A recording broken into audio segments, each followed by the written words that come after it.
Kenalkan, nama saya Maria Delviana Alexia, NIM 14194737. Di sini saya akan mempresentasikan tugas praktikum MOPRS tentang strategi lokasi.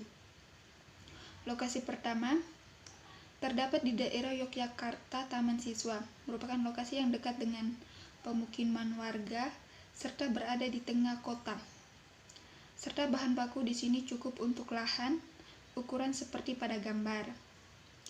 Tenaga kerja di sini dibutuhkan banyak agar proses pembangunan cepat terselesaikan, serta lingkungan yang lebih dari cukup untuk membangun rumah sakit dan untuk sarana prasarana umum.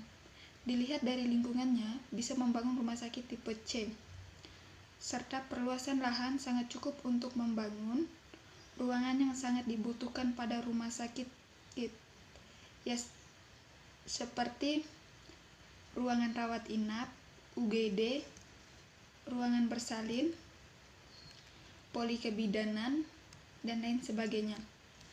Untuk lokasi kedua, terdapat di Dusun Balong Kidul, merupakan lokasi yang tidak terlalu jauh dengan pemukiman warga, tetapi lokasi tersebut sangat jarang dilewati oleh masyarakat. Tetapi di lokasi tersebut terdapat beberapa warga yang membangun sawah di sekitarnya. Lahan yang kurang luas serta lingkungan belum mencapai kebaikan, seperti susah dijangkau dan masih kurangnya pemukiman warga. Dapat dilihat dari faktor pasar, bahan baku, lingkungan, sarana prasarana, perluasan, maka dibuktikan untuk lokasi tipe A lebih memadai untuk membangun rumah sakit tipe C. Sekian dari presentasi saya. Terima kasih. Perkenalkan, nama saya Maria Delviana Alexia, NIM 14194737. Di sini saya akan menjelaskan tentang praktikum MOPRS dengan judul desain produk. Rumah sakit harus memenuhi persyaratan lokasi, bangunan, prasarana, sumber daya, manusia, kefarmasian, dan peralatan. Rumah sakit dapat didirikan oleh pemerintah daerah atau swasta. Izin rumah sakit kelas C dan kelas D diberikan oleh pemerintah daerah, kabupaten, atau kota setelah mendapat rekomendasi dari pejabat yang berwenang di bidang kesehatan pada pemerintah daerah, kabupaten, atau kota. Rumah sakit yang akan didirikan adalah rumah sakit tipe C. Visi dari rumah sakit ini adalah terwujudnya rumah sakit umum daerah LDD yang profesional, berkendali, terpercaya dalam pelayanan kesehatan, serta menjadi rumah sakit unggulan yang menyediakan jasa layanan yang berkualitas. Untuk visinya, 1. Meningkatkan pelayanan kesehatan yang bermutu dan profesional dengan mengutamakan kesehatan pasien. Yang kedua, mewujudkan pengelolaan keuangan yang efisien serta transparan. Yang ketiga, meningkatkan kualitas sumber daya dan kinerja. Yang keempat, meningkatkan sarana prasarana yang memadai sesuai perkembangan ilmu dan teknologi. Yang kelima, menyelenggarakan pelayanan unggulan. Dan yang selanjutnya, SDM yang dilibatkan terdiri dari tenaga kesehatan berasal dari berbagai profesi kesehatan. Yang dilayani adalah pasien per individu. Tenaga kesehatan bekerja dalam tim yang berdiri dari berbagai profesi, yaitu dokter spesialis, perawat, laboran, ahli gizi, ahli farmasi atau apoteker, dan asisten apoteker, dan sebagainya. Selain itu, pelayanan kesehatan fokus pada pasien yang dilayani, bukan pada unit rumah sakit atau klinik-klinik spesialis atau dokter spesialis. Dan fasilitas yang akan disediakan adalah pelayanan medik, pelayanan keperawatan atau kebidanan, pelayanan penunjang medik, dan pelayanan penunjang non-medik.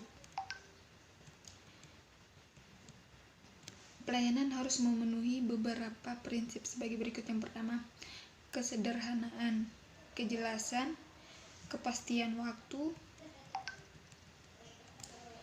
akurasi, tanggung jawab, kelengkapan sarana dan prasarana, kemudahan akses, kedisiplinan, dan kenyamanan.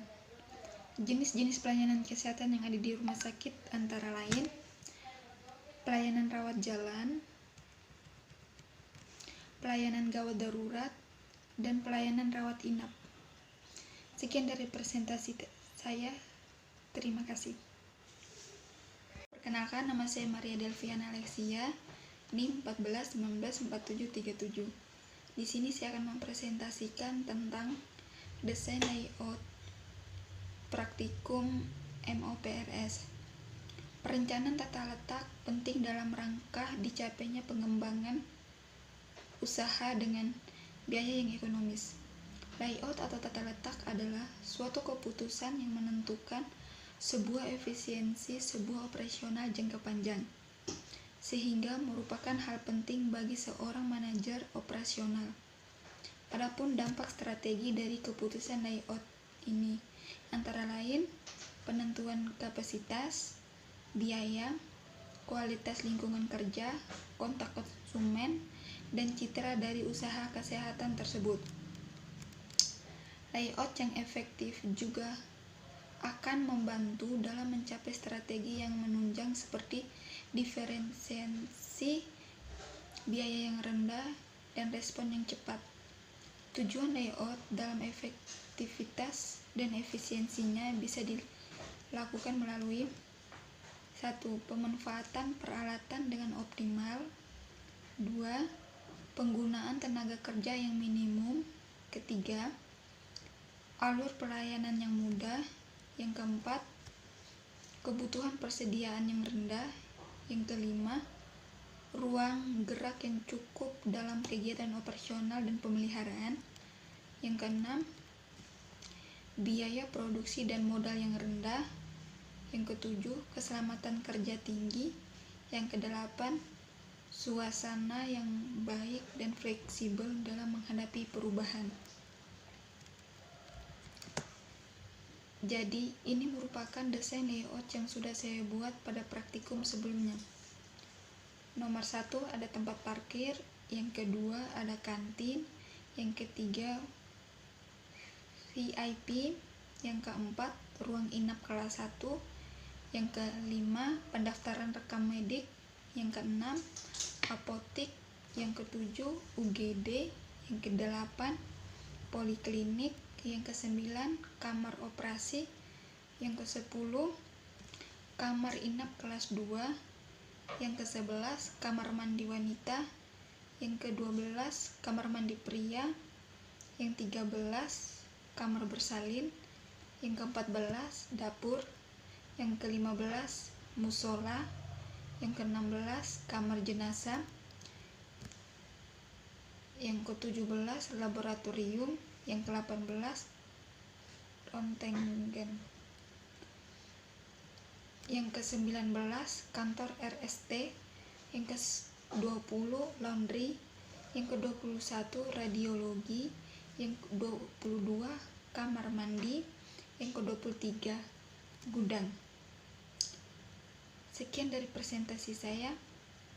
Terima kasih.